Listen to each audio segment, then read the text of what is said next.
अगर शहर की आवाम 4000 लोगों को नोटिस देकर आप उन पर एफआईआर करना चाहते हो, तो मेरा सवाल यह है कि मालेगांव म्युनिसिपल कॉर्पोरेशन के कमिश्नर पर एफआईआर क्यों नहीं?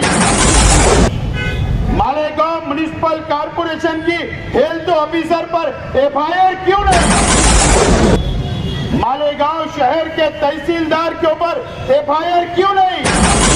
मालेगांव शहर के नायब तहसीलदार के ऊपर एफआईआर क्यों नहीं? धान्य वितरण अधिकारी एफडीओ के ऊपर एफआईआर क्यों नहीं? अगर एक एसआईटी ईमानदाराना तौर पर इंक्वायरी करना चाहती है तो जिन लोगों ने प्रकरण को मंजूर किया सबसे पहले उनको आरोपी करो, उनके ऊपर गुनाह दाखिल करो अगर आप ईमानदार हो तो।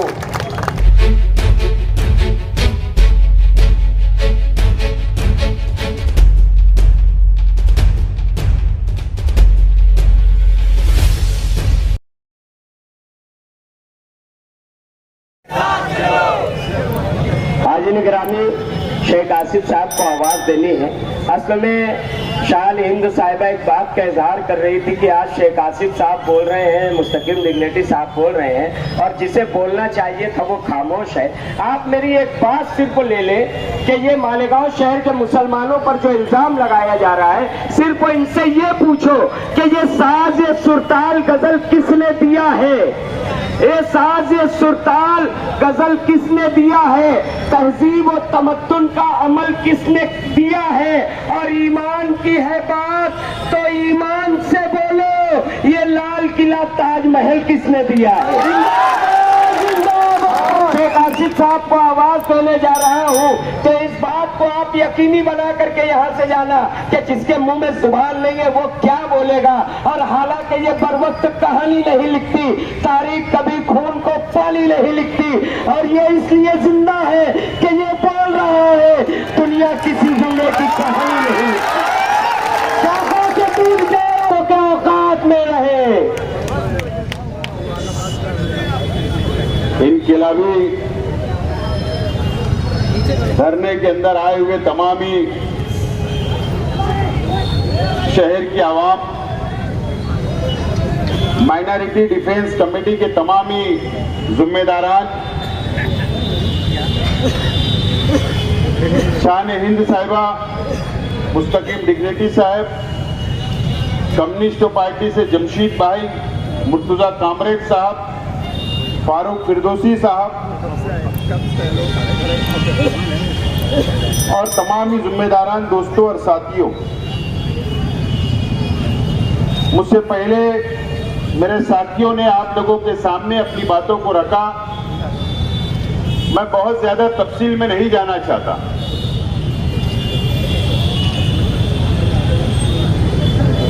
आज 7 तारीख है। माइनॉरिटी डिफेंस कमेटी ने 6 तारीख तक का वक्त दिया था एसआईटी को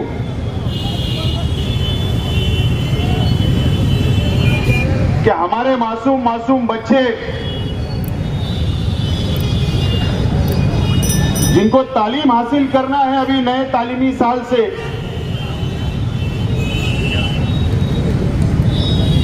सरकार ने जो स्टे जन्म दाखिले के ऊपर लगाया है उस पर सरकार ने स्टे उठाना चाहिए और बच्चों को जन्म दाखिला मिलना चाहिए। ये हमारी मेन डिमांड है। लेकिन एसआईटी ने ना कोई सिफारिश की हमारी अपनी सरकार के पास और ना ही वो मसले का कोई हल सरकार ने निकाल पाई, ना एसआईटी ने निकाल पाई। और आज हम लोगों को यहां पर एहतजाजी धरना देना पड़ रहा है। आप लोगों को पता है कि मालेगांव शहर को पार्लियामेंट के इलेक्शन से बदनाम करने की एक साजिश बीजेपी की तरफ से की जा रही है। किरीट सुमैया मालेगांव शहर के लिए कि यहां पर रोहिंग्या मुसलमान हैं, यहां पर बांग्लादेशी घुसे हुए हैं, लगाकर सरकार से मुतालबा करता है और सरकार 24 घंटे के अंदर 9 जनवरी को एसआईटी बना देती है और इंक्वायरी शुरू हो जाती है। 4000 रोहिंग्या यहां पर रहते हैं, बांग्लादेशी मालेगांव में रहते हैं। इस तरीके का इल्जाम लगाकर जन्म दाखिले के ऊपर 21 जनवरी को महाराष्ट्र हुकूमत महसूल डिपार्टमेंट स्टे लगा देता है कि अब कोई भी जन्म दाखिला नहीं मिलेगा, नहीं बनेगा। आज सवाल हमारा अपना सरकार से है, एसआईटी से है, क्या आप इंक्वायरी कर रहे हो? करो। हमारा दावा है कि मालेगांव शहर के अंदर एक भी रोहिंग्या नहीं मिलेगा, एक भी बांग्लादेशी नहीं मिलेगा। यह हमारा चैलेंज है आपको। मालेगांव शहर की तरफ से मैं चैलेंज देता हूं, एक भी नहीं मिलेगा। आप इंक्वायरी करना आपको करो, हम कोई रुकावट नहीं डाल रहे, लेकिन हजारों बच्चे जिनका जन्म, जिनकी पैदाइश घरों के ऊपर हुई, उनका क्या? आज वालिदैन, बच्चा 4 साल का हो गया, कारपोरेशन में जा रहे नोंद कराने के लिए जन्म का, वहां नोंद नहीं हो पा रही है। प्रांतों में जा रहे वहां नोंद नहीं हो पा रही है। ऐसे हजारों बच्चे जो तालीम से महरूम रह गए, जो उनका अपना हक है तालीम हासिल करने का इस मुल्क के अंदर, लेकिन सरकार ने स्टे ले आया। आज हम इस एहतजाजी धरने से एसआईटी के तमाम ही जिम्मेदारान से, महाराष्ट्र हुकूमत से मुतालबा करते हैं कि आप ये स्टे को उठा लो। ये सिर्फ मुसलमानों का मामला नहीं है। अगर सरकार ये सोच रही कि स्टे लगाने से जन्म दाखिला नोंद हम बंद कर देंगे मुसलमानों का, तो आपकी गलतफहमी है। आपने जो स्टे लगाया, पूरे महाराष्ट्र के अंदर स्टे लगाया है, पूरे महाराष्ट्र के अंदर, कि जन्म सिर्फ मुसलमानों का या मुसलमानों के बच्चों का जन्म घर पर होता है क्या? हमारे हिंदू बहनें भी जन्म अपने बच्चों को घरों में देती है, हमको पता है, लेकिन आप गलत रास्ते पे जा रही है हुकूमत ने इसके ऊपर सोचना चाहिए और फैसला करना चाहिए। आज हमारा ये टेलर है, ये धरने का पिक्चर अभी बाकी है, समझ लेना चाहिए। अगर सरकार ये सोचेगी, बीजेपी ये सोचेगी कि हम मालेगांव की आवाम को डरा लेंगे, बिल्कुल हम इस देश के कानून को, इस देश के संविधान को मानने वाले लोग हैं, बिल्कुल उसका आदर होगा।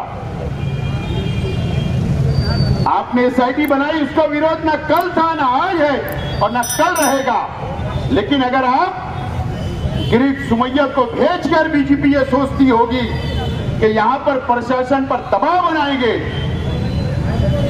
मालेगांव शहर की आवाम पर दबाव बनाएंगे, तकलीफ देंगे, तो ये शहर कभी बर्दाश्त नहीं करेगा। ये बात सरकार ने और बीजेपी ने भी नोट करना चाहिए। दोस्तों और साथियों, आज हमारी 2 बहनें सेंट्रल जेल में हैं, एक नौजवान सेंट्रल जेल में है, एक वकील खालिद यूसुफ साहब, उनको मुजरिम बनाया गया। कल मेरा आज एसआईटी से सवाल है, आप अगर नोटिस बांट रहे हो, 4000 लोगों को आप नोटिस बांट रहे हो, आप इंक्वायरी कर रहे हो, बिल्कुल करिए, लेकिन ये 4000 की यादी क्यों बनी, या जो बाहर आई, जो आप इंक्वायरी कर रहे हो, इसको मंजूर किसने किया? मंजूर कारपोरेशन ने नोन किया, जवाब लिख कर दिया। उसके बाद तहसीलदार ने दाखला दिया, कारपोरेशन ने सर्टिफिकेट इशू किया। ये तो मंजूर शुदा प्रकरण है। अगर शहर की आवाम 4000 लोगों को नोटिस देकर आप उन पर एफआईआर करना चाहते हो, तो मेरा सवाल यह है कि मालेगांव म्युनिसिपल कॉर्पोरेशन के कमिश्नर पर एफआईआर क्यों नहीं? मालेगांव म्युनिसिपल कॉर्पोरेशन की हेल्थ ऑफिसर पर एफआईआर क्यों नहीं? मालेगांव शहर के तहसीलदार के ऊपर एफआईआर क्यों नहीं? मालेगांव शहर के नायब तहसीलदार के ऊपर एफआईआर क्यों नहीं? धान्य वितरण अधिकारी एफडीओ के ऊपर एफआईआर क्यों नहीं? अगर एक एसआईटी ईमानदाराना तौर पर इंक्वायरी करना चाहती है, तो जिन लोगों ने प्रकरण को मंजूर किया, सबसे पहले उनको आरोपी करो, उनके ऊपर खुला दाखिल करो। अगर आप ईमानदार हो तो गरीबों पर नहीं, हम लड़ लेंगे, हम मदद करेंगे कानूनी हमारे शहर की आवाम की। लेकिन अगर ईमानदाराना अगर आप चौकसी करना चाहते हो, तो ये बड़े ऑफिसरान को सस्पेंड भी करो और इनके ऊपर एफआईआर भी करो, और इनको भागने का मौका मत दो, इनको भी सेंट्रल जेल भेजो। जब हम मानेंगे कि आप ईमानदार हो, नहीं तो हम ये मानेंगे कि एसआईटी बेईमानी कर रही है, बेईमानी कर रही है, हम ऐसा समझेंगे। और ये मालेगांव शहर वासियों के ऊपर नाइंसाफी कर रही है, ऐसा हमारा मत होगा। आज हमने एहतजाजी धरना दिया और यहां पर यह तहरीक खत्म हो गया, ऐसा नहीं है। मुस्तकीम डिग्नेडी साहब और हमारे तमाम ही जिम्मेदारान ने यह तहरीक को आखिरी तक, जब तक एसआईटी रहेगी, जब तक एसआईटी की मुद्दत रहेगी, जब तक आखिरी दम तक हम लोग शहर की आवाम के साथ रहेंगे और लड़ते रहेंगे। ये फैसला हमने किया है। आज एहतजाजी धरना है। आइंदा हफ्ते पीर मंगल बुध को हम लोग एक वक्त की शक्ल के अंदर मुंबई जाएंगे, और ये जो हमारा मुतालबा था, बच्चों को जन्म दाखला मिलना चाहिए, साफ सुथरी इंक्वायरी होना चाहिए, मालेगांव को बदनामी से रोकना चाहिए, मालेगांव शहर वालों के साथ इंसाफ होना चाहिए, ये मुतालबा लेकर हम लोग मंत्रालय जाने वाले हैं। चाहे वजीर आला से मिलने की बात हो, चाहे नायब वजीर आला से मिलने की बात हो, या अधिकारियों से मिलने की बात हो, हम लोग मंत्रालय जाकर वहां पर हम लोग मेमोरेंडम देंगे और वहां पर हम ये डिमांड करेंगे कि हमारा मुतालबा जो बच्चों के दाखिले का है, उसके ऊपर स्टे जो लगा है वो हटाया जाए और बच्चों को जन्म दाखला मिलना चाहिए, और बाकी और मुतालबे हम लोग वहां पर जाकर करेंगे। और आइंदा शनिचर को, ये तो सबे बारात है, जुमरात जुमा आएगा, आइंदा शनिचर को मुंबई की पूरी रुदात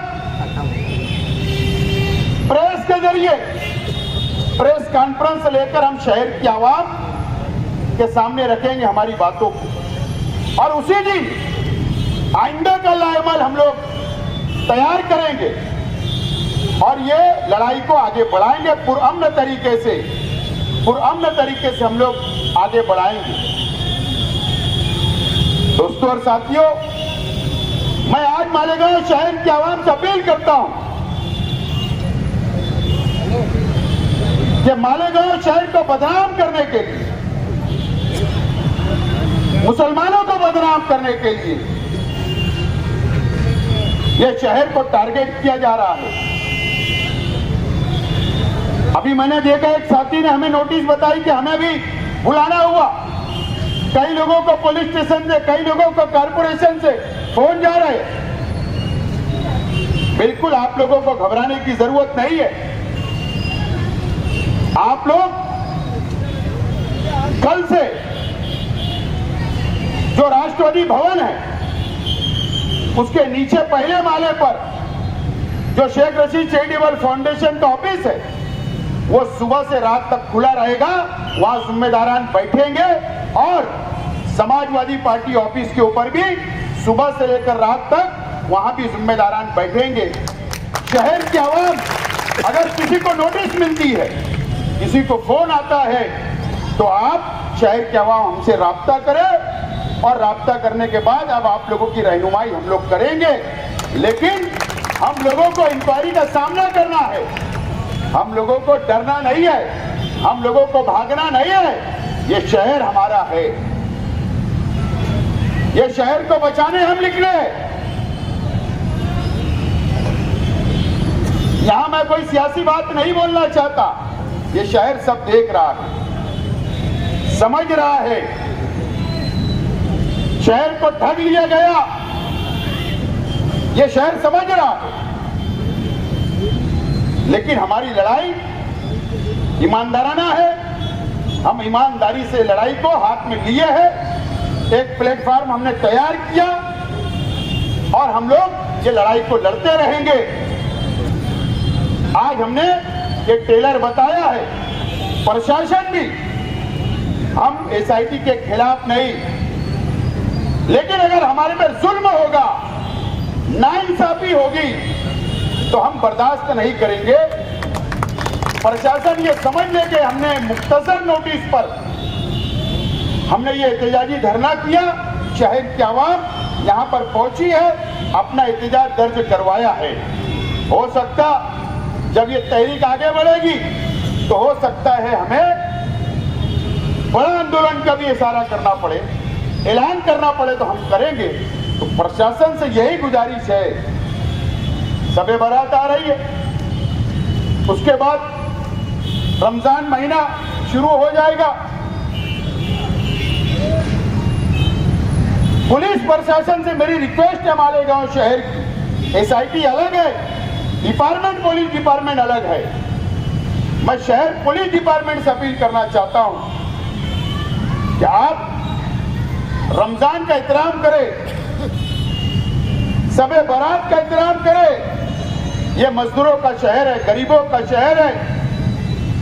ईद का सबसे बड़ा त्योहार हम मुसलमानों का आता है, उसके लिए हमको अव्वल से तैयारी करना पड़ता है। तो एहतराम हमारा भी किया जाए। हम भी संविधान को मानने वाले हैं, हम भी देश से प्यार करने वाले हैं, हम भी शहर से प्यार करने वाले हैं। तो सरकार के पास रिपोर्टिंग जाना चाहिए कि रमजान के अंदर, पवित्र महीने के अंदर